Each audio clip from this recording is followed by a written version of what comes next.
Not in 10 years. Not in 20. One of them, I'm saving till the very end. Because when I tell you what it did to me last week, You're gonna lose your mind? Look, I've been chasing reliable cars since I was 16, and my mom's Corolla threw a rod outside Barstow. I've slept in more parking lots than motels, and I've learned one truth. The second you think you need excitement from a car is the second your wallet starts crying. But these 7? These are the quiet ones, the ones that just keep going.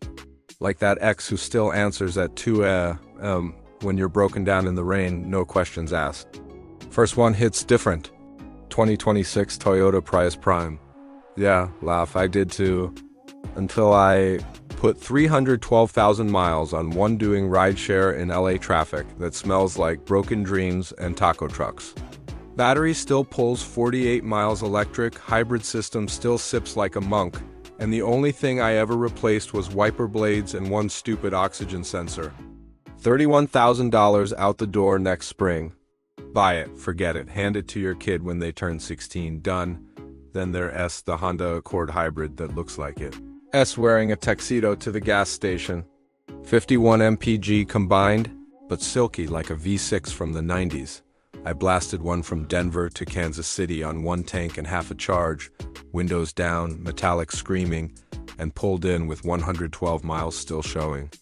That's not a car, that's witchcraft wearing a CVT. Hold up, here's where it gets fun. The new 2026 Hyundai Sonata Hybrid Blue, 48 grand. No, 29, and it's got this trick, when the battery is full, it'll coast like a sailboat for miles with the engine off. I hit 72 mpg on a backroad run to Big Sur doing exactly the speed limit because I am old now and scared of tickets. Felt illegal, felt glorious.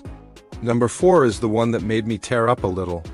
Toyota Camry Hybrid XSE, yeah, the dad shoe grew up hot.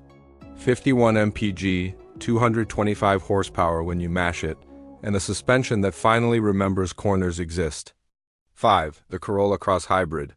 Tiny, angry, 47 mpg, and built like a bank vault had a baby with a mountain goat. I off-roaded one up a fire road in the Sierras just to see if it would cry. It didn't even burp. $30,000.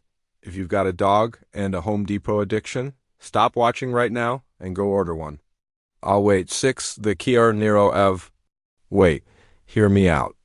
It's technically a hybrid in plug-in form, but the gas engine is basically a generator with anxiety.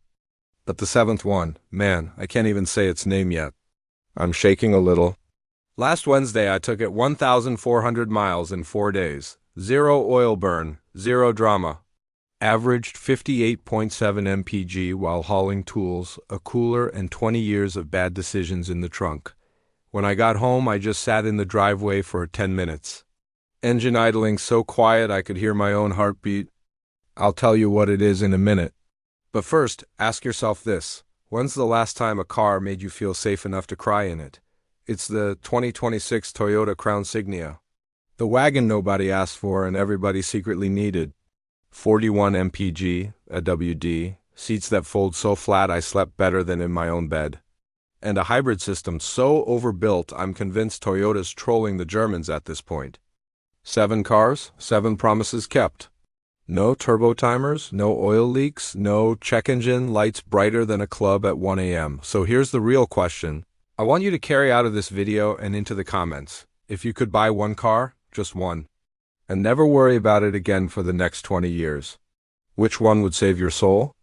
Drop it below. I read every single one. And if you've got an old hybrid still kicking, tell me the mileage. I want to know I'm not the only lunatic in love with something that just won't quit. See you weirdos on the next late night drive. Keep the shiny side up.